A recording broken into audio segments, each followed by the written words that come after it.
नमस्कार, वंदे मातरम। दोस्तों, स्वागत है आप सबका सैनिक पाठशाला में। आज के इस वीडियो के 4 महत्वपूर्ण जानकारियां लेके आया हूं। दोस्तों, जिस टाइम में कोरोना का काल चल रहा था, उस समय में ना सिर्फ DADR 18 महीने के लिए फ्रीज हुआ था, बल्कि और भी कई सारी सुविधाएं और भी कई सारी चीजें थी जिनको बंद कर दिया गया था, फ्रीज हो गए थे, जिनको धीरे धीरे आगे जाकर के शुरू कर दिया गया है। आगे जाकर के DADR की जो बढ़ोतरी थी उस समय में, उसको भी कंटिन्यू कर दिया गया। लेकिन बीच में जो 18 महीने का जो पीरियड रह गया, वो रह गया, DADR का एरियर नहीं मिला वो। लेकिन इसके साथ ही साथ कुछ और बढ़ोतरियां हैं जो इस DADR से जुड़ी हुई हैं, उनको बाद में सरकार ने रिलीज कर दिया था। जी हां, भारत सरकार ने बकायदा लेटर निकाल के भी इस बात की जानकारी दे दी थी। तो इसको लेकर के आगे महत्वपूर्ण जानकारी दूंगा दोस्तों, क्योंकि उस समय में जो DADR फ्रीज हुआ था, इसको लेकर के डबल नुकसान झेलने वाले भी बहुत सारे पेंशनर्स हैं। तो आपको अगर डबल नुकसान से बचना है DADR फ्रीज की वजह से कोरोना काल का, तो यह जानकारी महत्वपूर्ण है, आगे इसको जानेंगे। इसके साथ ही साथ दोस्तों, ECHS की तरफ से एक महत्वपूर्ण चेतावनी जारी की गई है। चाहे आप ECHS के लाभार्थी हैं, चाहे नहीं भी हैं, आपके लिए यह चेतावनी महत्वपूर्ण है, जिसके बारे में आगे जानकारी दूंगा दोस्तों। इसके साथ ही साथ LTA के बारे में समझाऊंगा, लाइफ टाइम एरियर, जिसके तहत पेंशनर को अभी दिसंबर के महीने में दोस्तों 51,524 रुपए का पैसा उनके खाते में जमा हुआ है। इसके बारे में आगे जानकारी दूंगा। स्पर्श के अंदर LTA का ऑप्शन कहां पर है वो भी दिखाऊंगा, और क्या होता है ये लाइफ टाइम एरियर, ये भी आगे आपको समझाऊंगा। इसके साथ ही साथ दोस्तों, पेंशनर का PPO निकाल दिया गया, उनका पेंशन में बढ़ोतरी कर दिया गया, लेकिन जो एरियर मिलना था वो उनको नहीं मिला। ऐसे हजारों की संख्या में केसेस हैं। तो आपको भी अगर ऐसे ही केस का सामना करना पड़ रहा है, तो आज की जानकारी आपके लिए महत्वपूर्ण है, क्योंकि ऐसे कार्रवाई करने की वजह से पेंशनर का पेंशन तो बढ़ जाता है, लेकिन एरियर नहीं मिलता। तो अभी पेंशनर को 3,50,178 रुपए का एरियर इसी दिसंबर के महीने में मिला है, वो भी जानकारी आगे आपको दूंगा, महत्वपूर्ण है। तो चलिए इन्हीं विषयों को लेके आगे बढ़ेंगे। आगे बढ़ने से पहले हमेशा की तरह मेरा आप सबसे आग्रह है दोस्तों, अगर सैनिक पाठशाला चैनल का वीडियो आप पहली बार देख रहे हैं, या तो अभी तक चैनल को सब्सक्राइब नहीं किया है, तो चैनल के साथ जुड़े रहने के लिए, इसका हिस्सा बने रहने के लिए सबसे पहले आप चैनल को फटाफट से सब्सक्राइब कर लें। क्योंकि सामने के आंकड़े देखिए, अभी भी ऐसे बहुत सारे पेंशनर्स हैं जो चैनल के वीडियोस तो देख रहे हैं, लेकिन चैनल को सब्सक्राइब नहीं किया हुआ है। इसीलिए उनसे गुजारिश है, पहले फटाफट से चैनल को सब्सक्राइब कर लें, फिर आगे वीडियोस देखना कंटिन्यू रखें। आपने अगर ऑलरेडी चैनल को सब्सक्राइब किया हुआ है, आप मेरा व्हाट्सएप नंबर चाहते हैं, तो चैनल को ज्वाइन कर लीजिए, आपको व्हाट्सएप नंबर मिलेगा। आपकी पेंशन से जुड़ी हुई समस्याएं आप मेरे साथ साझा कर सकते हैं। चलिए अब आगे बढ़ते हैं दोस्तों। सबसे पहली जानकारी, ECHS ने किया सावधान।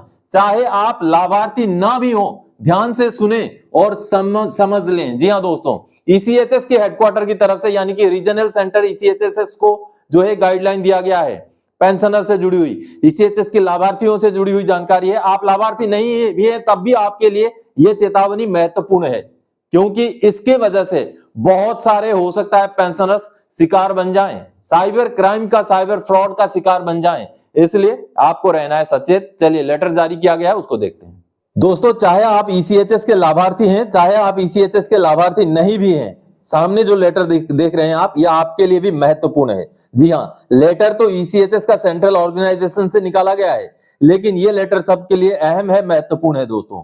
लेटर भेजा गया है ऑल रीजनल सेंटर ECHS को, जो निकाला गया है सेंट्रल ऑर्गेनाइजेशन ECHS की तरफ से, यानी कि ECHS का जो हेडक्वार्टर है वहां से निकाला गया है, जो आर्मी हेडक्वार्टर के अंदर मौजूद है। 7 नवंबर 2025 का लेटर है, बेहद अहम है इसकी जानकारी। ये एक चेतावनी है, आपको भी जान के रखना जरूरी है। जैसे आपका इसका आप हेडिंग देख पा रहे हैं, एडवाइजरी। आगे मैं आपको पूरा हिंदी में समझाऊंगा, अंग्रेजी में है लेटर, लेकिन पूरा हिंदी में समझाऊंगा। इस एडवाइजरी में क्या लिखा गया है देखिए, preventing inadvertent disclosure of personally identifiable information, यानी कि PII and other sensitive data ECHS beneficiaries. देखिए हेडिंग इसका है, सलाह, व्यक्तिगत रूप से पहचान योग्य जानकारी, यानी कि PII और अन्य संवेदनशील डेटा के अनजाने प्रकटीकरण को रोकना। जी हां, अहम है। चलिए 1 नंबर पैराग्राफ, बैकग्राउंड, यानी कि पृष्ठभूमि। हाल के दिनों में यह बात सामने आई है कि कई वेबसाइटें मुफ्त ऑनलाइन सेवाएं, इन वेबसाइटों से बदले में सेवाएं प्राप्त करने के लिए उपयोगकर्ताओं से अपने निजी कंप्यूटर, लैपटॉप, स्मार्टफोन आदि से कोई भी दस्तावेज अपलोड करने के लिए कह रही हैं। सामान्य प्रवृत्ति और अपने व्यक्तिगत डेटा के दुरुपयोग के बारे में जानकारी के अभाव से पूर्व सैनिक या ईसीएचएस के लाभार्थी अपने चिकित्सा के दस्तावेज जैसे रेफरल फॉर्म हो गया और रक्त परीक्षण रिपोर्ट हो गया, ईसीएचएस का आवेदन हो गया, ईसीएचएस कार्ड हो गया आदि डिजिटल रूप में इन वेबसाइट पर अपलोड कर देते हैं। जी हाँ, आपको हेल्प के माध्यम से, आपको हेल्प का बहाना बनाकर आपसे अगर डॉक्यूमेंट्स अनजाने वेबसाइट के जरिए मांगे जाएं तो आपको सावधान रहना है, आपको इस तरीके से डॉक्यूमेंट अपलोड नहीं करना है। दूसरा पैराग्राफ देखिए, थ्रेट टू ईसीएचएस बेनिफिशियरीज, यानी कि ईसीएचएस लाभार्थियों के लिए क्या खतरा है ये समझिए। मेडिकल दस्तावेज ऑनलाइन साझा करना खतरा, व्यक्तिगत डेटा का दुरुपयोग, पहचान की चोरी और तृतीय पक्षों द्वारा स्वास्थ्य जानकारी का अनाधिकृत उपयोग सहित गंभीर जोखिम है। साइबर अपराधी या अनधिकृत संस्थाएं धोखाधड़ी गतिविधियों के लिए ऐसा डेटा एकत्रित कर सकती हैं जिसमें फर्जी प्रोफाइल बनाना, लक्षित घोटाले या चिकित्सा जानकारी में हेराफेरी शामिल हैं। तो आपको बिल्कुल चौकन्ना रहना है, आपके दस्तावेज जहां तहां अनऑथराइज्ड जगह पर सेंड नहीं करना है, अपलोड नहीं करने हैं। कंक्लूजन में क्या है, अब देखिए निष्कर्ष क्या निकाला गया है। ईसीएचएस लाभार्थियों की सुरक्षा और संचालन प्रभावशीलता के लिए पीएलएल और अन्य संवेदनशील डेटा की सुरक्षा अत्यंत महत्वपूर्ण है। सभी ईसीएचएस लाभार्थियों को सलाह दी जाती है कि वे अपने मेडिकल रिपोर्ट, प्रयोगशाला के रिपोर्ट या कोई भी व्यक्तिगत दस्तावेज सोशल मीडिया या सार्वजनिक प्लेटफॉर्म पर साझा ना करें। सचेत रहें, दूसरों के साथ भी ऐसी जानकारियां साझा करें और वीडियो को शेयर जरूर करें। चलिए अगली जानकारी दोस्तों, वाह खुशखबरी, लाइफ टाइम एरियर का पैसा मिला खाते में 51,524। जबरदस्त खबर है। जी हाँ दोस्तों, जब पेंशनर की मृत्यु हो जाती है तो उनके खाते में जो भी पैसा जो भी बनता है, उनके लिए जो पैसा बनता है मृत्यु हो जाने के बाद जो भी पैसा बनता है उसको लाइफ टाइम एरियर कहा जाता है। जैसे मान लीजिए जो किसी पेंशनर की मृत्यु हो गई, उनको ओआरओपी का पैसा नहीं मिला था, उसको रिवाइज किया गया और वो भुगतान नहीं किया गया, तो वो अगर आज के डेट में उनके फैमिली पेंशनर या उनके बच्चे क्लेम करें तो उसको एलटीए कहा जाता है, लाइफ टाइम एरियर। तो लाइफ टाइम एरियर को क्लेम करने का ऑप्शन स्पर्श के अंदर है। ऐसा ही क्लेम कुछ दिनों पहले एक पेंशनर ने किया जिसका भुगतान उनको हो गया है। सबसे पहले तो स्पर्श के अंदर कहां पर यह ऑप्शन है उसको दिखाना चाहूंगा, चलिए देखते हैं। दोस्तों हम अभी स्पर्श पोर्टल में हैं। जब भी हम स्पर्श पोर्टल खोलते हैं तो इस तरीके से आपको ये अलर्ट मैसेज दिखाई देता है, फिर आपने इसको ओके करना है। जैसे ओके करेंगे ऐसे आपका स्पर्श पोर्टल आपके सामने खुल जाएगा। इसमें बहुत सारी यहाँ आपको जो टैब दिख रही है, होम, अबाउट स्पर्श, services, order information, contact support, ऐसे जो दिख रहे हैं उनमें से आपको सर्विसेज में जाना है। सर्विसेज में ये सबसे पहला वाला जो क्लेम दिख रहा है, क्लेम में सबसे नीचे पेमेंट ऑफ एलटीए में जाना है। ये देखिए यहां पर आपने पेंशनर का डिटेल्स फिलअप करना है। जो भी जिस भी कैटेगरी के पेंशनर हैं, आर्मी, नेवी, एयरफोर्स, सिविलियन जो भी हैं, उस तरीके से आपने सिलेक्ट करना है। आपके पास जो भी उनका डिटेल्स मौजूद है वो यहाँ से personal number, bank account number, ये सारा या स्पर्श पीपीओ नंबर सिलेक्ट करना है, आगे उसको भरना है। उसी तरीके से इसमें भी आगे यूनिक आइडेंटिफायर सेकंड नंबर वाले में भी भरना है, फिर कैप्चा वेरिफिकेशन करना है, सर्च करना है, आगे के डिटेल्स आपने भरने हैं। आपको एलटीए का पूरा फॉर्म फिलअप करने का ऑप्शन आगे खुल जाएगा। अब ऐसे ही कार्रवाई करते हुए एक पेंशनर के खाते में 51,524 रुपए क्रेडिट हो गए अभी दिसंबर के महीने में। चलिए पेंशनर के बच्चे का जो वीडियो संदेश आया है उसको सुन लीजिए। सर जी को मेरा नमस्कार। मैं सुरेंद्र कुमार, गांव रतनपुरा, तहसील श्री माधोपुर, डिस्ट्रिक्ट सीकर, राजस्थान से बोल रहा हूं। मेरे पिताजी का कोरोना काल में स्वर्गवास हो गया था, तब से मेरी माताजी की फैमिली पेंशन चल रही है। उस समय मेरे पिताजी का कुछ एरियर छूट गया था। मैंने जैसे ही सैनिक पाठशाला का वीडियो देखा और मुझे कुछ समझ में आया कि कुछ एरियर हमारा भी हो सकता है, तब मैंने सर जी को हमारे डॉक्यूमेंट सेंड किए। तब सर जी ने हमें बताया कि आपका कुछ एरियर रुका हुआ है।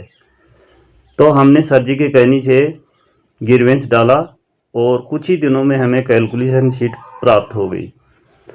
फिर सर जी के कहने से हमने दोबारा ग्रीवेंस डाला और आज 5 दिसंबर 2025 को मेरी माताजी के अकाउंट में 51,524 रुपये क्रेडिट हो गए। इसलिए हमारे परिवार की ओर से सर जी को बहुत बहुत आभार। सर जी को भगवान लंबी उम्र दे, जैसे ही लोगों की सेवा करते रहें। Thank you. जय भारत, वंदे तो मातरम। आप भी अगर लाइफ टाइम एरियर के हकदार हैं, पेंशनर की मृत्यु हो गई, उनका कुछ पैसा बचा हुआ था नहीं मिल पाया, तो आप क्लेम कर सकते हैं। एलटीए क्लेम कीजिए, वो पैसे मिल सकते हैं। चलिए अगली जानकारी दोस्तों, कोरोना काल में 18 महीने का डीएडीआर फ्रीज हुआ, साथ ही बहुत कुछ फ्रीज हुआ जो बाद में मिलना शुरू हुआ, आपको मिला। दोस्तों कोरोना काल में 18 महीने का डीएडीआर तो फ्रीज हुआ, 17% में डीएडीआर को फ्रीज किया गया, आगे ले जाकर 31% में खोला गया। लेकिन बीच में डीएडीआर की बढ़ोतरी हुई थी, 21% की हुई थी, 24% की हुई थी और 28% की हुई थी, जिसको भुगतान नहीं किया गया। 17% के तौर पर ही भुगतान कर दिया गया। लेकिन इसके अलावा जो 21, 24 और 28% की जो बढ़ोतरी हुई थी, वो किनके लिए लागू था? वो दोस्तों ग्रेचुइटी का कैलकुलेशन और लिव इनकेसमेंट का कैलकुलेशन में लागू था, जो कि कई सारे पेंशनर्स को मिल चुका है। इसको लेकर जो लेटर जारी किया गया था वित्त मंत्रालय की तरफ से, उसको देखते हैं। चलिए दोस्तों, भारत सरकार के वित्त मंत्रालय की तरफ से 7 सितंबर 2021 को यह लेटर निकाल दिया गया था, जिसमें कोरोना काल में जो डीए को फ्रीज किया गया था, उसका परसेंटेज को बढ़ा दिया गया था। और किन चीजों के लिए बढ़ा दिया गया था, आप देख पा रहे हैं यहां, subject central government employees retired during the period from January 2020 to June 2021, calculation of gratuity and cash payment in lieu of leave. यानी कि दोस्तों आपका लिव इनकेसमेंट का पैसा और ग्रेचुइटी का पैसा रिवाइज होना था इस आदेश के बेस पर, जो बहुत सारे पेंशनर्स को रिवाइज होकर मिल चुका है। तो अब ये जो लेटर है, देखिए इस लेटर में जो जानकारी दी गई है वित्त मंत्रालय की तरफ से कि नोशनली जो डीए का परसेंटेज है वो बढ़ा दिया गया था। देखिए कब से कब तक कितना डीए लिया गया था, जनवरी 2020 से लेके जून 2020 तक हमें डीए का परसेंटेज 21% के रूप में जो है लिव इनकेसमेंट और ग्रेचुइटी में मिलना था। हालांकि ऑन ग्राउंड जो डीएडीआर मिला वो 17% मिला इस पीरियड में। अगला पीरियड जुलाई 2020 से दिसंबर 2020, जिस टाइम में 24% हो चुका था, लेकिन डीएडीआर हमें 17% के हिसाब से ही मिला। और जनवरी 2021 से जून 2021 तक डीएडीआर 28% हो गया था, उस समय में भी 17% ही मिला। उसी को कहते हैं डीएडीआर फ्रीज होना। लेकिन ये जो परसेंटेज है ये लिव इनकेसमेंट और ग्रेचुइटी के लिए ये इसीलिए ये बढ़ा करके दिखाया गया, और नोशनली ये परसेंटेज लिव इनकेसमेंट और ग्रेचुइटी में बढ़ाने का आदेश दोस्तों ये वित्त मंत्रालय की तरफ से दे दिया गया, जिसका भुगतान भी बहुत सारे पेंशनर्स को हो गया। लेकिन इसके अलावा भी कई सारे पेंशनर्स आज भी बचे हो सकते हैं, जिनको कार्रवाई करने की जरूरत है, जिनको अपना ग्रेचुइटी और लिव इनकेसमेंट का कैलकुलेशन करने की जरूरत है। और अगर उनको गलत रेट से 17% के हिसाब से ही मिला, तो इस बीच के रिटायरी हैं, जिस पीरियड के बीच के रिटायरी है, उनको ये वाला परसेंटेज के हिसाब में ग्रेचुइटी और लिव इनकेसमेंट का एरियर लागू है। दोस्तों लेटर भी जारी हुआ था। अब इसके जरिए जिन भी पेंशनर्स को ग्रेचुइटी या लिव इनकेसमेंट का रिवीजन किया हुआ पैसा नहीं मिला, उनको केवल 17% के हिसाब से ही मिला है, या उनका जो भी डेट ऑफ रिटायरमेंट में जितना भी डीए का परसेंटेज था, 21 हो, 24 हो या 28 हो, उसके हिसाब से रिवाइज होके नहीं मिला, तो उनको क्लेम करना है, वो पैसा उनको मिल सकता है। लेकिन इसके साथ साथ ही और भी कई सारी चीजें फ्रीज हो गई थी, क्योंकि डिपो रेजिमेंट बंद था। डिपो रेजिमेंट में ना जा पाने की वजह से बहुत सारे पेंशनर्स का ट्रांसफर ग्रांट, लगेज क्लेम और बहुत सारे लास्ट में किए गए जो पार्ट टू ऑर्डर हैं, अंतिम समय में जो किए गए पार्ट टू ऑर्डर हैं, फील्ड अलाउंस का हो गया, कुछ भी हो गया, वो फंस गए। क्योंकि डिपो रेजिमेंट में अगर आप जा पाते डिस्चार्ज ड्रिल के लिए तो कई सारी चीजें क्लियर हो जाती, लेकिन वो डिपो रेजिमेंट का डिस्चार्ज ड्रिल बंद होने की वजह से बहुत सारे पेंशनर्स के ये जो चीजें हैं, ट्रांसफर ग्रांट वगैरह, वो फंसे हुए हैं। तो आपके भी अगर फंसे हुए हैं तो आप भी ग्रीवेंस डालिए, आपको भी वो पैसा मिल सकता है, क्योंकि वो आपका अधिकार का पैसा है, आपका हक का पैसा है। चलिए अब अगली जानकारी दोस्तों, पीपीओ निकला, पेंशन बढ़ गया, भुगतान भी शुरू हो गया, मगर एरियर नहीं मिला। अब खाते में आया 3,50,178 खुशखबरी। जी हाँ दोस्तों ये पाया गया है कि पेंशनर का जब भी पीपीओ निकलता है तो उसमें जो भी बढ़ोतरी होती है, जैसे पेंशन बढ़ोतरी हो गया, किसी का ग्रेचुइटी कम्यूटेशन भी बढ़ोतरी हो जाता है, तो उसके बाद उनको सही रेट में पेंशन का भुगतान तो शुरू हो जाता है। लेकिन जो पीपीओ में बढ़ोतरी दिखा दिया गया है, उस बढ़ोतरी का जो पीछे का पैसा है वो भुगतान नहीं होता है। ऐसे कई सारे केसेस हैं। तो आपका पीपीओ जैसे ही जनरेट हो गया दोस्तों, उसके आगे आपने मैक्सिमम 1 महीना इंतजार करना है। अगर 1 महीने तक भी आपका उस पीपीओ की वजह से जो एरियर बनता है उसका भुगतान नहीं हुआ, तो आपने आगे कार्रवाई करना है। ऐसे ही सैनिक पाठशाला से जुड़े हुए जो भी पेंशनर हैं, उनको इस विषय में कोई नुकसान नहीं होता है। उनको सैनिक पाठशाला से निरंतर गाइड किया जाता है, जिसकी वजह से उनको उनका अधिकार, उनका हक मिल पाता है। ऐसे ही एक पेंशनर थे जिनका सितंबर के महीने में ही पीपीओ निकल गया। सब कुछ बढ़ गया था, उनका पेंशन बढ़ गया, ग्रेच्युटी बढ़ गया, कम्यूटेशन बढ़ गया, लेकिन उनका सही भुगतान भी शुरू हो गया, सही रेट का पेंशन शुरू हो गया, लेकिन ये बढ़ोतरी की वजह से जो पुराना एरियर है उसका भुगतान नहीं हुआ, तो उनको आगे कार्रवाई के लिए गाइड किया गया, जो अब उनको दिसंबर के महीने में दोस्तों 3,50,178 का भुगतान हो चुका है। ये देखिए मैसेज, तो पेंशनर ने जो वीडियो संदेश भेजा है उसको सुन लीजिए। मेरा नाम मोहम्मद जावेद अंसारी है, मैं सैनिक पाठशाला का फॉलोअर हूँ, कंटिन्यू सैनिक पाठशाला देखता हूँ। सैनिक पाठशाला से मेरी इतनी मदद हुई, मेरी एसीपी हवलदारी नहीं लग रही थी, जो कि 2019 में मैं रिटायर हुआ था, तो 2025 तक मेरा कुछ नहीं आया, लेकिन सैनिक पाठशाला की मदद से हमने ये अपना एसीपी हवलदारी का क्रिवेंस डलवाया और उससे मेरा पेंशन में बढ़ोतरी हुई है। जो पहले एसीपी हवलदारी एसीपी नायकी मिली थी, वो अब एसीपी हवलदारी मिली है, और मेरे अमाउंट में एरियर मेरा 3,50,000 मिला है हमें। मैं सैनिक पाठशाला का बहुत बहुत धन्यवाद करना चाहता हूँ कि इनके मार्गदर्शन से हमारा जो एक रैंक अप हो गया एसीपी हवलदारी का, और हमारे जो हमारे अमाउंट आना था एरियर वो 3,50,000 मेरा 4 तारीख दिसंबर 2025 में मुझे प्राप्त हुआ। धन्यवाद। तो आप सबने देखा दोस्तों, आप भी अगर आर्मी, नेवी, एयरफोर्स के डिफेंस पेंशनर हैं या उनके फैमिली पेंशनर हैं और आपका भी पेंशन से जुड़ा हुआ कोई समस्या है तो आप मुझसे संपर्क कर सकते हैं। आप चैनल को ज्वाइन कीजिए, आपको व्हाट्सएप नंबर मिलेगा, फिर आप मुझसे अपनी समस्याएं साझा कर सकते हैं, पेंशन से जुड़ी हुई समस्याएं। आपको जितना हो सके मैं गाइड करूंगा। आप व्हाट्सएप में मैसेज कीजिएगा, कॉल मत कीजिएगा। और दोस्तों, आपको सैनिक पाठशाला से किस तरीके के लोगों को मदद मिल रही है वो आपको लाइव लोगों की जुबानी सुनने को मिल रहा है। मुझे खुद बोलने की, आपको बताने की जरूरत ही नहीं है, क्योंकि कई सारे ऐसे पेंशनर्स आज भी हैं जो जानकारी के अभाव से नुकसान झेल रहे हैं। उनको जागरूक करना, उनको उनका हक दिलाना, अधिकार दिलाना, यही सैनिक पाठशाला का एकमात्र काम है। तो आप भी अगर मानते हैं कि सैनिक पाठशाला सही काम कर रहा है, अच्छा काम कर रहा है, तो आप अच्छा कमेंट जरूर लिखिएगा इस वीडियो में, ताकि मुझे भी मोटिवेशन मिले। और हजारों की संख्या में, लाखों की संख्या में शायद ऐसे पेंशनर्स हैं जो सैनिक पाठशाला की जानकारी से लाभान्वित हुए हैं।